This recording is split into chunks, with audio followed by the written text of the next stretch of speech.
Bien, vamos a ver esta parte de las actividades clave, que era otro de los bloques que tenemos acá, ¿no? Tenemos segmento de clientes, hemos visto ya propuesta de valor, hemos visto socios clave, hemos visto segmento de clientes, ahora nos toca ver actividades clave.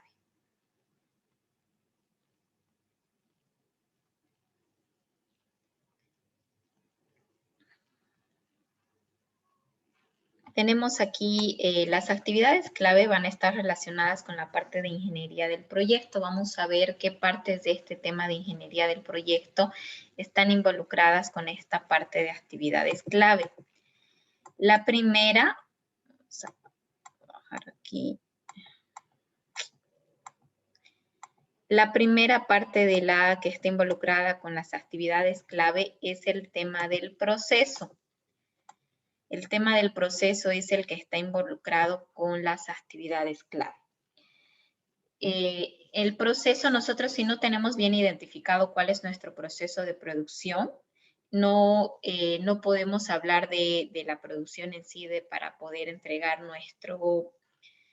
nuestra propuesta de valor. Entonces, sí o sí tenemos que saber cuál es el procedimiento para elaborar el producto o brindar el servicio para poder elaborar, entregar nuestra propuesta de valor. Entonces, lo primero que es como una actividad clave es realmente el tema del proceso. Entonces, el proceso ya sabemos que es una serie de actividades para poder obtener bienes o servicios ya transformados que pasan por un proceso de transformación y ya nos entrega lo que es el bien material o el servicio. Tenemos varios tipos de procesos de producción. Por ejemplo, fabricación por lotes, fabricación en cadena, fabricación por tipo de proyecto, fabricación continua. ¿Quién recuerda qué es una fabricación por lote?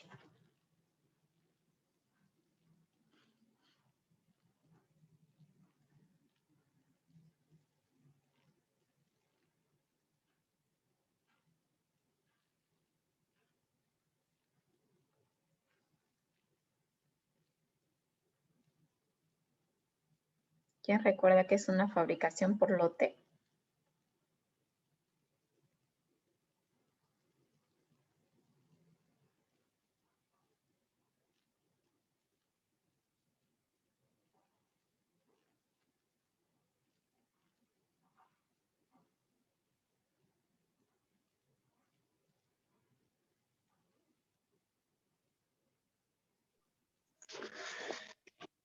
Buenas noches, ingeniera. Disculpe, puede ser algo, me recuerdo de que por decir cierta cantidad, un ejemplo, digamos, una carpintería, tenemos sillas y mesas, por decir un lote de 100 sillas. Entonces puede ser que esta semana se fabrican 2 lotes de sillas y un lote de mesa. Ya, exacto. Esa es nuestra fabricación por lotes, ¿no? Entonces nosotros fabricamos por una gran cantidad un tipo de producto. Entonces lo que tratamos de hacer es abastecer la mayor cantidad de productos, es decir, producir para 2 meses, 3 meses y de ahí iniciar el otro tipo de producción, ¿no? Una gran producción. Entonces,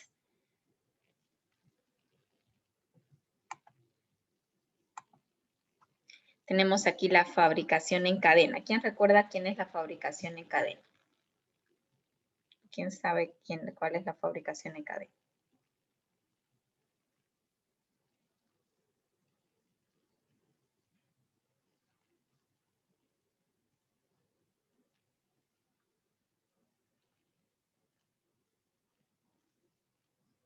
¿No se llama fabricación en serie igual? También.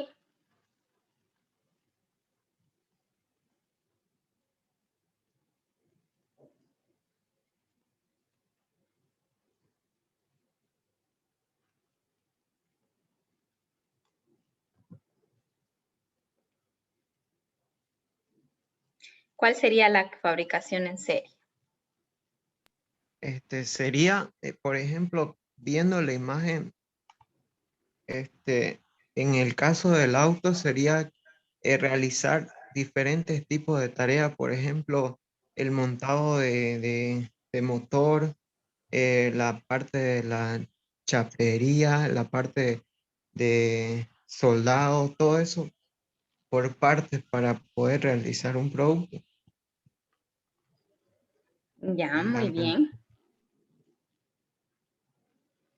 Exacto, ¿no? Esa fabricación en cadena es la que tenemos, en la que vamos armando poco a poco y van armándose las partes de forma serial hasta lograr obtener nuestro producto final.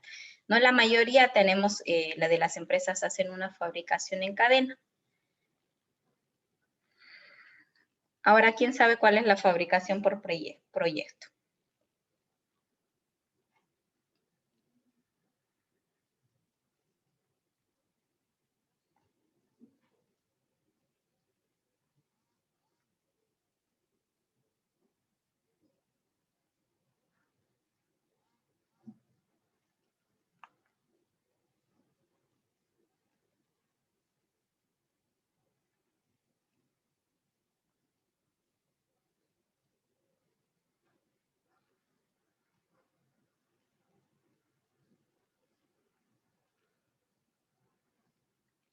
¿Quién sabe cuál es la fabricación por proyecto?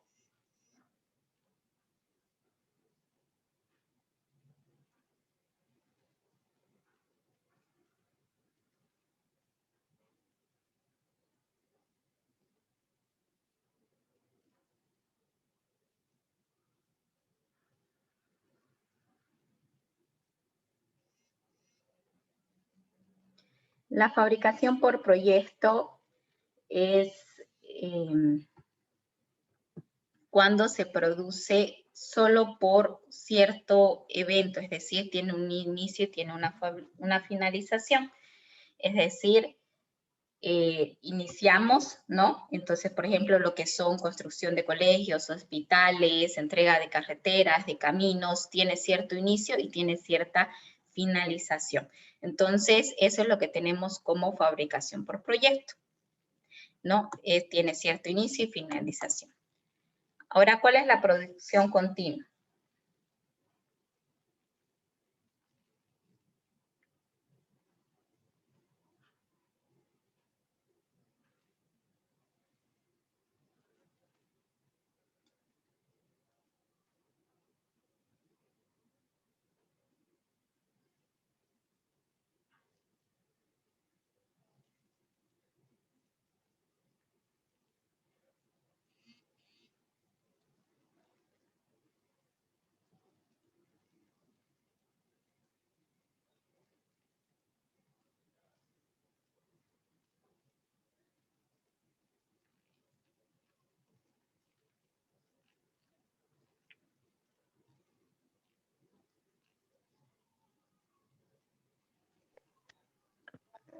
La producción continua puede ser la fabricación de los productos que se están realizando constantemente. Ahí se ve el ejemplo de la Coca-Cola, por ejemplo, todo lo que sale en este caso una zapatería, tenemos la fábrica de bebidas, una cementera.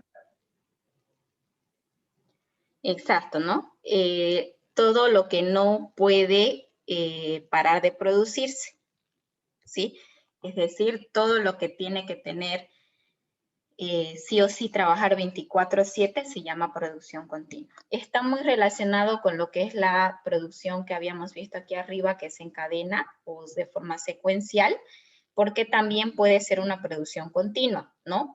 Puede ser que el tema de, por ejemplo, acá tenemos el ejemplo de la Coca-Cola, sigue una secuencia que es en línea, ¿sí? Pero no para de producir, ¿no? Es decir, no cierra por nada, ¿no? Porque puede ser de que tenga tal vez demasiada producción y necesite producir las 24 horas y los 7 días a la semana para poder abastecer a su mercado, o simplemente por el hecho de que sea más costoso el parar la producción que el mantenerla de forma continua. Por ejemplo, eso es lo que sucede un poco en las cementeras, en las fábricas de ladrillos, etcétera, que es más costoso arrancar la maquinaria que el tenerla funcionando todo el tiempo. ¿Por qué? Por ejemplo, el horno a veces tarda hasta 3, 4 días en llegar a la temperatura ideal y para que esté todo el horno, que son hornos enormes, y logre producirse de forma continua, ¿no? Entonces, esa es la producción continua. Entonces, una de las primeras cosas que tenemos que hacer es identificar cuál de estos tipos de procesos de producción vamos a realizar, si es por lotes, por cadena, por tipo de proyecto o producción continua, ¿sí? Porque necesitamos primeramente identificar cuál va a ser la forma de trabajo para la que vamos a elaborar nuestra propuesta de valor, que las condiciones van a ser un poco distintas cuando tengamos algunos de estos tipos de producción, ¿no? Vamos a ver que tal vez al calcular cuál es la producción diaria, la producción mensual, va a variar para cada tipo de proceso de producción. Entonces necesitamos identificar cuál de ellos es. Entonces, tenemos que identificarlo y de ahí recién tal vez empezar a hablar, mostrar cuál es el diagrama de flujo, el diagrama de proceso, una vez que identificamos este tipo de proceso de producción. Tal vez muchos de nuestros modelos sean fabricación por cadena o tal vez muy pocos todavía con fabricación continua. Yo creo que la mayoría de los procesos van a ser fabricación en cadena y tal vez algún otro sea fabricación en lotes. ¿Por qué me convendría tal vez hacer una fabricación en lotes? ¿No? Tal vez podría ser una fabricación en lotes cuando tengo tal vez diversos sabores o tengo tal vez diferentes diseños, tamaños, etcétera, ¿no? Se puede hacer fabricación por lotes cuando tengo tal vez varias presentaciones, ¿no? Tal vez una de 500 ml, de 1 litro, etcétera. Y lo único que hago es cambiar la dimensión del envasado, ¿no? Entonces, ahí es lo único que cambiaría en el tema del envase. Después todo se mantiene y lo único que hago es cambiar el lote para ver si cuánto produzco de tamaño grande, tamaño pequeño, etc. Entonces, esa es la forma en la que me conviene tal vez producir por lotes, ¿no? Entonces, o cuando tengo una diversidad de sabores, entonces voy cambiando de sabor en sabor para poder ir elaborando los diversos sabores que tengo. Y tal vez lo hago por el tema de que no tengo todavía varias líneas de producción, ¿no? Entonces puede ser que solo tenga una línea de producción, entonces con esa línea de producción empiezo a trabajarlo por lotes para poder producir. En cambio, a veces si tengo varias líneas de producción y tengo varios sabores, una línea pertenece a cada sabor. Entonces, a veces cuando estamos iniciando la empresa no podemos tal vez tener 4 o 5 líneas de producción, sino empezamos con una y de ahí empezamos a fabricar por lotes hasta que vamos creciendo y vamos implementando las demás líneas. Entonces, eso es muy importante para poder identificar desde el inicio para que podamos hacer nuestro proceso de producción. Entonces, una vez que identificamos eso, recién podemos hacer lo que es nuestro diagrama de bloques o nuestro diagrama de flujo.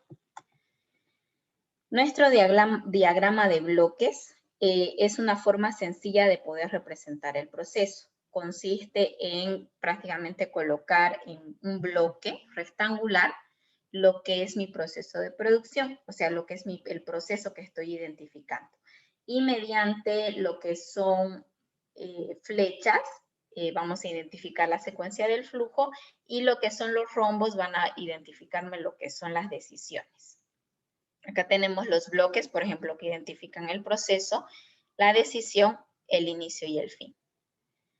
Tenemos el diagrama de bloques, por ejemplo, acá de lo que es la fabricación de un mueble, ¿no? Seleccionamos primero la madera, decidimos si la madera está bien o no, hacemos el corte, hacemos el pulido, hacemos el ensamble, hacemos el ensamblaje de la silla, barnizar la silla y control de calidad, ¿no? En cada bloque estoy colocando un proceso, ¿sí? Entonces, de esta forma se representa lo que es el diagrama de bloques. Vamos a ver, un segundito, voy a abrir otro documento para poder mostrar otros ejemplos.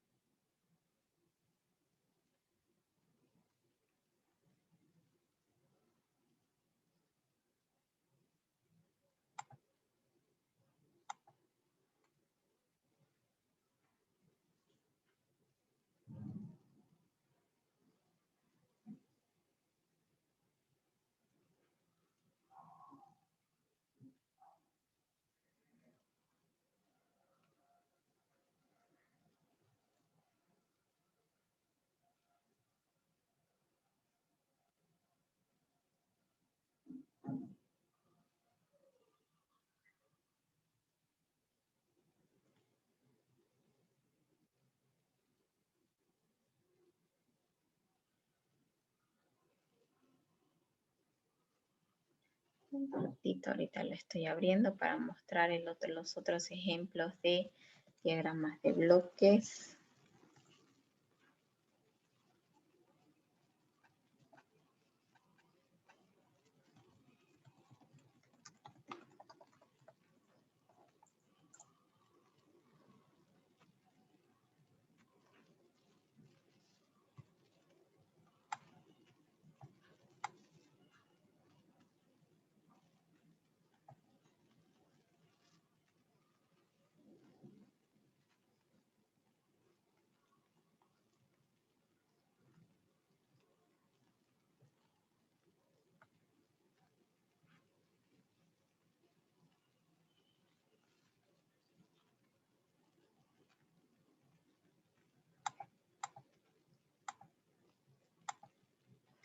Bien, acá tenemos, por ejemplo, otro diagrama de bloques donde acá tenemos lo que es para la fabricación de chocolate, ¿no? Tenemos el cultivo del cacao, escurrido del grano, fermentado, secado del grano, pasa a un proceso de decisión donde hago el tostado. Si el tostado está bien, pasa a temperación, si no, una parte sale a lo que es el comal de aluminio y otro comal de barro. Tenemos el descascarillado, tenemos, de ahí pasa la molienda, tipos de molido, pasa la pasta de chocolate, pasa al tablillado y pasa a la solidificación y al almacenamiento. Entonces, acá también tenemos lo que es el ingreso de ingredientes para que se haga la pasta y pase después al proceso que continúa, ¿no? Este es otro diagrama de bloques, ¿no? Donde mantenemos lo mismo, que en cada bloque se ve cada proceso, y aquí tenemos los cuadros de decisión, donde tenemos el inicio y el fin también representados, iniciando con el cultivo y finalizando con el almacenamiento. Este de acá, por ejemplo, es el mismo proceso explicado de otra forma. Es igual un diagrama de bloques, ¿sí? Solo que en vez de tenerlo tal vez de forma tan seca tal vez o tan estructurada, lo tenemos representado un poquito más en forma de gráficos, ¿no? Es decir, le pongo, por ejemplo, los gráficos de secado, le pongo el transporte, le pongo las máquinas, ¿no? Aquí se ve el tostado, el molido, etcétera, pero seguimos siguiendo lo que es un diagrama de bloques. Entonces, estamos siguiendo aquí el bloque o el flujo que sigue y podemos ver cómo se va siguiendo el proceso. Entonces, aquí lo único que ha cambiado es la forma en la que se representa el bloque, pero este sigue siendo un diagrama de bloques. ¿Alguna duda hasta ahí?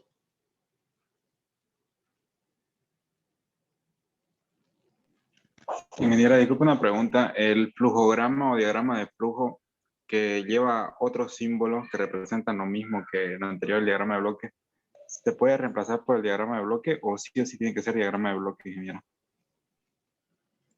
No le entendí muy bien su pregunta. A ver, nuevamente. Ya. Hay un flujograma o diagrama de flujo que nos han enseñado a lo largo de nuestra carrera, que el redondo representa operación, el cuadrado representa inspección, el triángulo almacén y la flecha de transporte. Son otra simbología, pero es el mismo diagrama, ingeniera, tiene el mismo sentido. No sé si se puede realizar eso. Ahorita vamos a ver las diferencias. Esto es un diagrama de bloques, solo se ve el proceso, es un poco más sencillo y corto, ¿sí? Ahorita vamos a ver lo que es el diagrama de flujo, aquí lo tenemos aquí abajito. Ahí, ingeniero. Pues. Aquí lo tenemos el diagrama de bloques es el más sencillo, ¿no? Entonces, lo ideal siempre cuando estamos haciendo una empresa industrial es mostrar los dos, ¿no? Esta es la parte sencilla, que tiene una simbología mucho más corta que la otra. Y aquí tenemos el diagrama de flujo, que era el que mencionaba su compañero. El diagrama de flujo es más detallado, lo que nos indica es de forma más expandida todo el proceso, en el que analizamos, por ejemplo, el transporte, demoras, entradas, almacenes, inspecciones, operaciones, etc. Tenemos el símbolo del círculo, que es la operación, el cuadrado, inspección y medición, el círculo y el cuadrado, el transporte, que es una flecha, la demora con una D, el triángulo con una decisión, la entrada de bienes con lo que es la entrada de bienes cuando ingresa material y el almacenamiento con otro triángulo, ¿no? Este es mucho más detallado, ¿no? Entonces aquí vemos, por ejemplo, de forma más detallada nuestro proceso, donde vemos una de las diferencias que el anterior, aquí adentro van, dentro de nuestros cuadros podemos colocar el nombre del proceso. En cambio, el otro va al costado.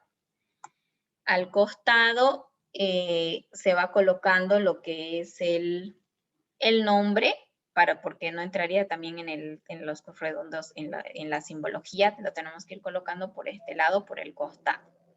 No tenemos aquí el transporte, el tostado, el enfriamiento, y tenemos aquí toda la simbología, ¿no? Entonces, aquí vamos detallando más, ¿no? Aquí igual tenemos el triángulo que va a ser si está conforme o no, el proceso que es con un círculo, el transporte. Es decir, prácticamente se puede tomar lo que se ha hecho aquí, solo que mostrarlo de forma más expandida, mostrando si hay transporte, si hay almacenamiento, si hay entrada de bienes, si hay demoras, etc. No se puede tomar exactamente como base esto y de ahí expandirlo hasta acá, hasta tener un diagrama de flujo. Nosotros sí vamos a hacer de forma obligatoria el diagrama de flujo. Es un poco más opcional el diagrama de bloques porque nos ayuda a iniciar tal vez el diagrama de flujo, pero sí o sí de forma obligatoria tenemos que hacer nuestro diagrama de flujo. Nuestro diagrama de bloques tal vez lo podemos hacer así si es que logramos hacerlo, y de ahí sí o sí hacemos nuestro diagrama de flujo que nos va mostrando el paso a paso de todo nuestro proceso de forma mucho más detallada. Acá vemos otro, ¿no? Que por ejemplo le ha colocado la numeración para que siga la secuencia, y en la parte de al lado vamos colocando qué tipo de proceso es, ¿no? Si es limpieza, si es lavado, si es demora, si es transporte, si es envasado, si va al almacén, etc. ¿No? Aquí vemos otro. Este es el otro, ahorita vemos este de acá. ¿No? ¿Dudas hasta ahí de esos dos?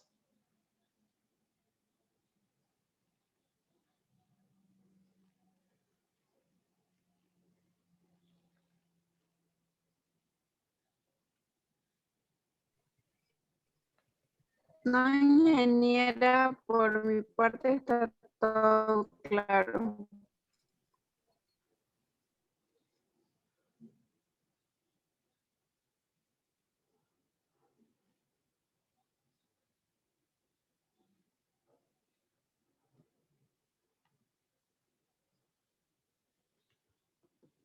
Bien.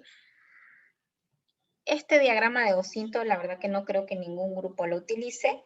Vamos a solo decir para qué sirve, que es para ensamble, ¿sí? Pero no lo vamos a utilizar, ¿no? Que es un diagrama que sirve para ensambles. Por ejemplo, este se puede utilizar un poco de forma paralela cuando se hace obviamente el diagrama de flujo, y se puede utilizar de forma paralela este diagrama de Gaussian. Este es hecho para ensambles. Por ejemplo, cuando vemos el manual de un mueble que se arma desde que te lo entregan en caja, uno lo abre y te entregan como un manual donde te muestra todos los pasos a pasos que tienes que seguir para obtener tu producto final. Entonces, ese es el diagrama de Gaussian, ¿no? Ese manual prácticamente nos representa este diagrama, ¿no? Porque nos indica, une la pieza 1 con la 2 y obtienes la 3, con esa 3 o únela a la 5 y obtienes la 7, y así vas armando toda la estructura del mueble. Y también nos indica toda la cantidad de piezas que nosotros tenemos. Sí, entonces, ahí tenemos la cantidad ese prácticamente representa el diagrama de Gaussian, que nos va mostrando la unión de las partes y todas las partes que tiene ese ensamble. Ese nos ayuda, por ejemplo, a indicar qué cantidad de partes vamos a necesitar para nuestro producto. Y aparte, obviamente, explicar el proceso con un diagrama de flujo, un diagrama de bloques. Tenemos de ahí el cursograma analítico. Este cursograma también lo vamos a realizar. ¿Con qué objetivo? Este cursograma analítico es prácticamente representar lo que hemos hecho en el diagrama de flujo, pero le colocamos tiempo. Lo principal aquí es con la colocación del tiempo. Este análisis del tiempo que nosotros vamos a tener me va a ayudar a medir cuánto me va a llevar a hacer un proceso de producción. Es decir, por ejemplo, ingresan 20,000 unidades de materia prima. ¿Cuánto tiempo tardan en procesar esas 20,000 y cuántas unidades salen al final del proceso, es decir, hasta que llegan al almacén? ¿Y en cuánto tiempo lo realizo?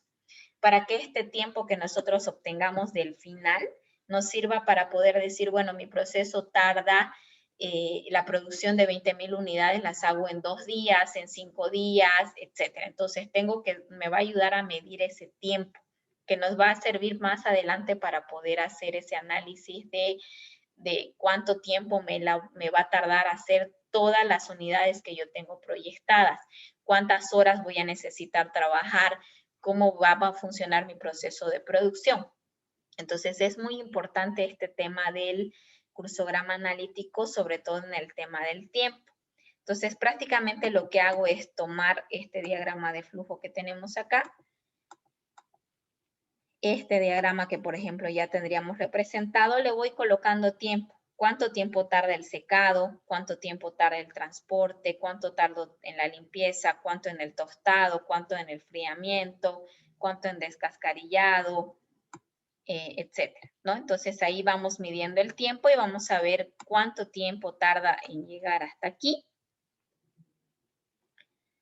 Cuánto tiempo tarda en llegar hasta aquí al final y cuántas unidades llegan hasta aquí al final, ¿no? Esa es la principal aplicación que podríamos tener de este cursograma analítico, que hay que plasmarlo para poder hacer esa medición de tiempo, ¿no? Eso es lo principal que necesitamos al realizar lo que es el cursograma analítico.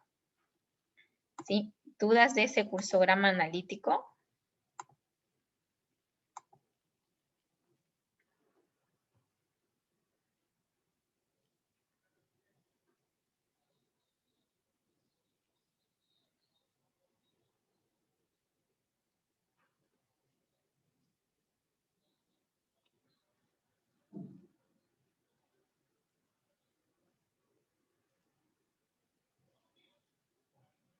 ¿No?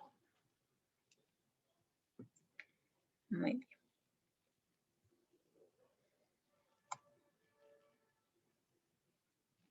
bien. Bien, el otro concepto que tenemos es el balance de materia. El balance de materia viene a ser otra actividad clave, porque el balance de materia me va a ayudar a prácticamente cuantificar cuánto voy a producir. Entonces, sí o sí es una actividad clave. Entonces, ahí tenemos que el balance de materia me va a servir para eso, para cuantificar todo lo que necesitamos. Por ejemplo, yo tengo cuánto necesito, por ejemplo, para producir salsa de tomate. Entonces, por ejemplo, ingresan 100 kilogramos de salsa de tomate. En todo el proceso de producción se empiezan a generar desperdicios como cáscaras, pulpa, pepas, otros. Entonces, una vez que ingresa todo ese proceso de producción, solo obtengo 40 kilogramos de salsa de tomate. Entonces, el balance de materia me sirve para eso, para yo poder ver cuánto voy a necesitar de tomate para que salga la cantidad de salsa de tomate que yo requiero como demanda o como mercado meta. Entonces necesitamos ver este balance para poder analizar cuánto voy a comprar de mi materia prima y igual de mis materiales y de mis insumos. Entonces, esa es una parte, ¿no? Por ejemplo, nosotros, no todos los proyectos tienen desperdicios, es decir, no todos funcionan de esta forma, ¿no? Ingresa tanto, pasa por el proceso y sale tanto. No todos generan esta misma función. Hay algunos que no generan desperdicio, sino en vez de generar desperdicio se genera lo que es la utilización. ¿Qué significa la utilización? En la utilización nosotros, en vez de generar desperdicios, generamos la utilización del producto. Por ejemplo, si yo al prepararme una taza de café genero desperdicio,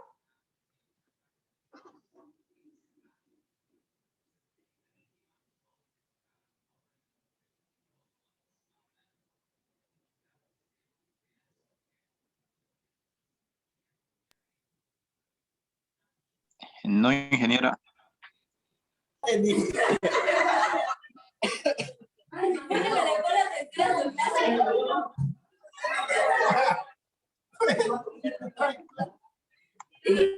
Decíamos,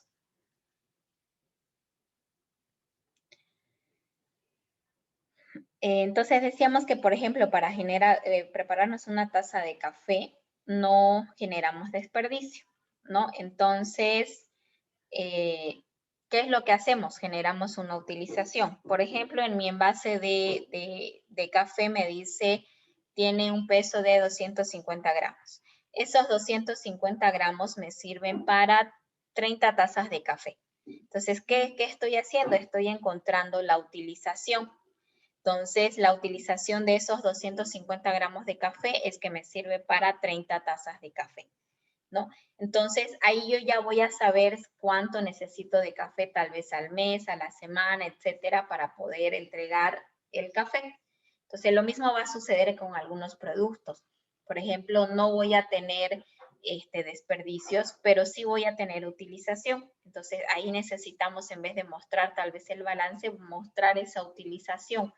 Cuánto el envase que estoy comprando, para cuánto me sirve, para cuántos productos. Entonces, eso es lo que vamos a mostrar en algún caso que no tengamos desperdicio, pero sí utilización. Entonces, ahí, por ejemplo, en lo que es la producción de comidas, tal vez no se genera tanto desperdicio y empezamos a mostrar para cuánto me sirve, cuánto me rinde, cuánto entra y cuánto sale, para poder hacer ese proceso de producción, ¿no? Para encontrar el balance de materia. ¿Sí? ¿Dudas del balance?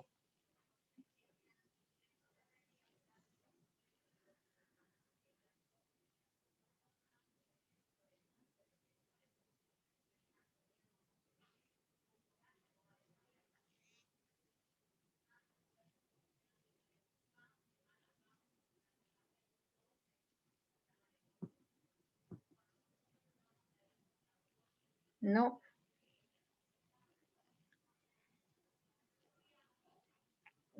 Por ejemplo, acá vemos lo que mencionábamos, otro tema del balance. Tengo mi proceso de producción. Esto lo puedo hacer con el diagrama de flujos o lo puedo hacer con el diagrama de bloques. Tal vez me conviene hacer un poquito más con el diagrama de bloques. ¿Por qué? Porque me va a mostrar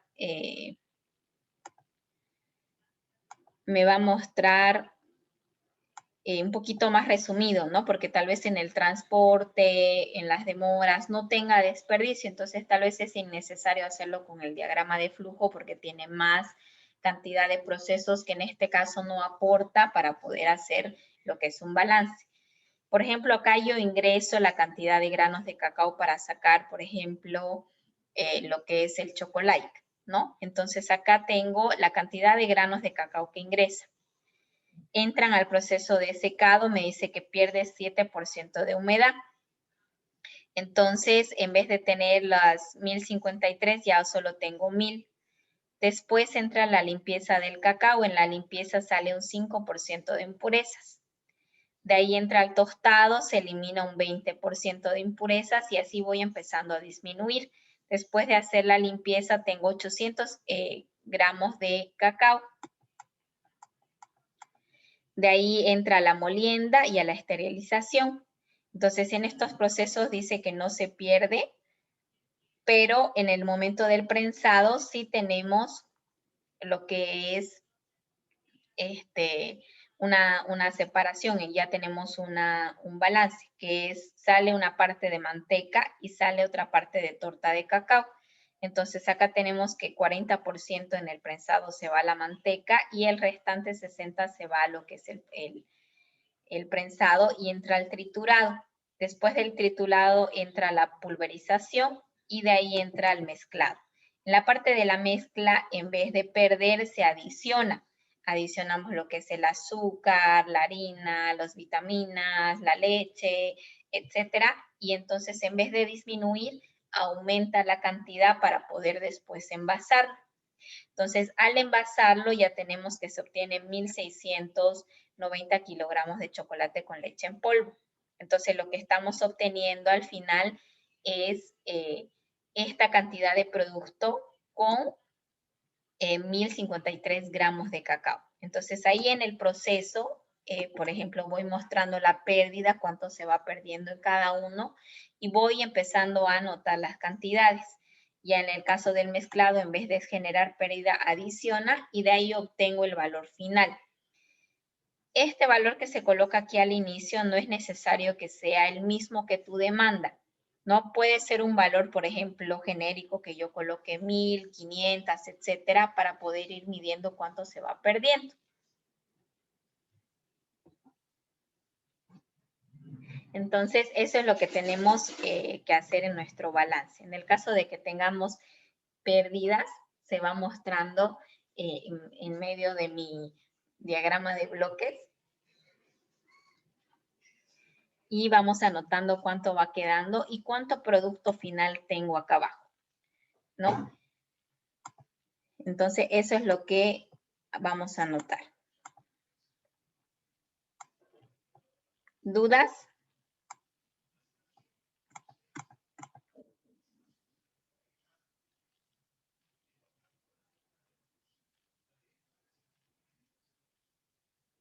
¿Dudas de lo que podría ser el balance?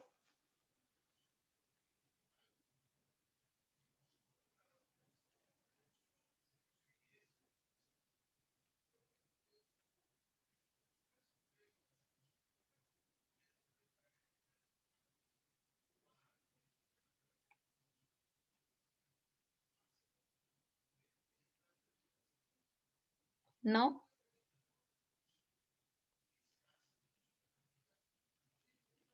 Bien. Entonces, hasta ahí vamos a hacer la explicación. Ahorita nos vamos a reunir o se van a reunir con sus grupos para elaborar lo que es ya nuestro proceso de producción.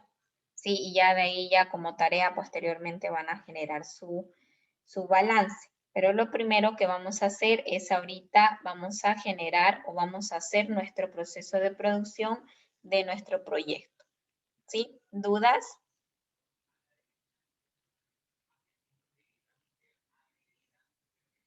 ¿Dudas?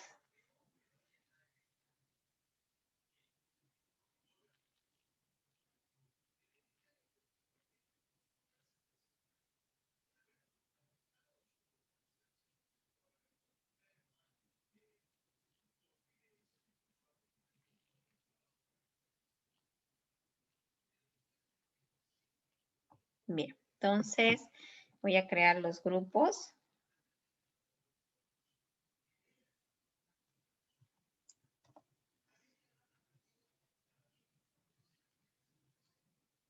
Muy bien, van ingresando a su sala, a su número de grupo y a los que no puedan ahorita los ayudo a ingresar.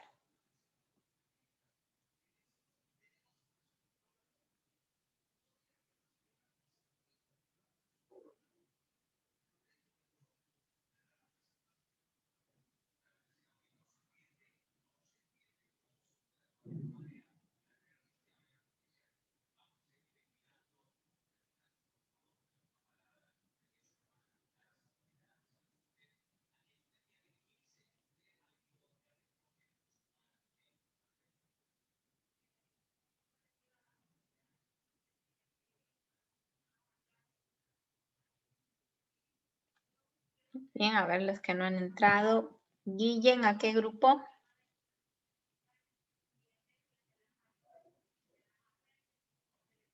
García, ¿a qué grupo? Al grupo 1, ingeniera. Vaca, ¿a qué grupo? Grupo 1. Jaldín, ¿a qué grupo? Grupo 3, ingeniero. Céspedes, ¿a qué grupo? Grupo 2, ingeniera. Guillén, ¿a qué grupo?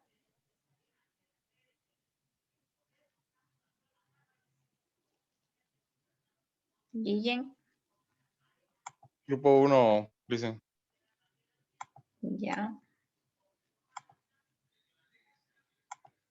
Ya está.